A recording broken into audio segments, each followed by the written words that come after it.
Abang sikit je. Sikit Asal pakai mic lagi? Ha?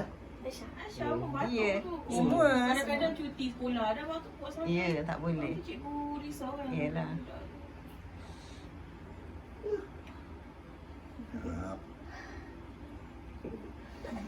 Sekejap.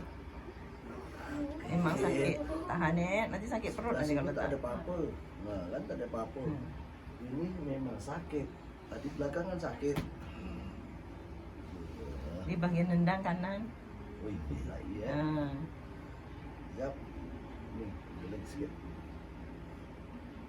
Sekejap. Sikit lagi. Weh.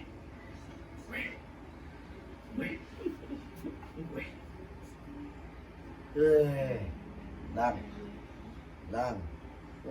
Lagi itu. Kan sedap. Hah? Ini sakit. Mana? Dah hilang sakit. Dah beda lah kamu.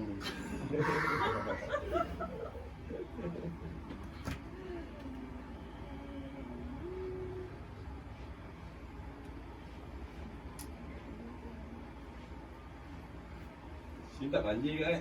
Kalau sini banjir, Pak Rajis tu banjir semua. Sini kena tinggi lah.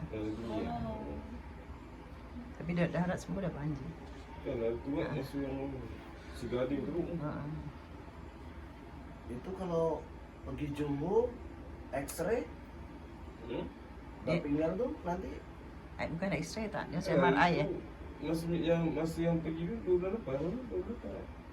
Dia cuma Tengok bagi je. ubat je. Dia rasa-rasa tu saya akan elok okey. Oh, dia cakap gitu. Itu je. Tapi dia orang semua cakap macam tu. Mana cuma dia tengok, bukan dia buat apa-apa je gitu. Itu kata Puas dia hati buat kan. betul. Takutlah nak operate tu apa kan. Ha. Tapi bagus juga kalau operate. Ha? Bagus juga. Tak ada apa-apa lah. Operation ni sekarang moden lah. Modern lah. Dia tak belah-belah. Dia Kan? masih yang cocok-cocok aja. Kira apa? Terus masuk ke Tak ada mes- pembayaran. Ha. Dia belah lah. Saya tanya tu dia kata. Belah. Oh, tak- belah tak. belakang. Tak pakai yang anu Yang tu. tak pakai tu, cocok tu, kamera tu. Ha. Betul tu? Oh, dia cakap kalau operation belah. Kata doktor siap tunjuk apa yang rangka kan. Ha. Kita belah tu nanti kita akan betul yang apa apa yang saraf ni kata. Dia lah yang dikikis tempat Ah. cat je tu. Ha. Tu yang dengar sekarang.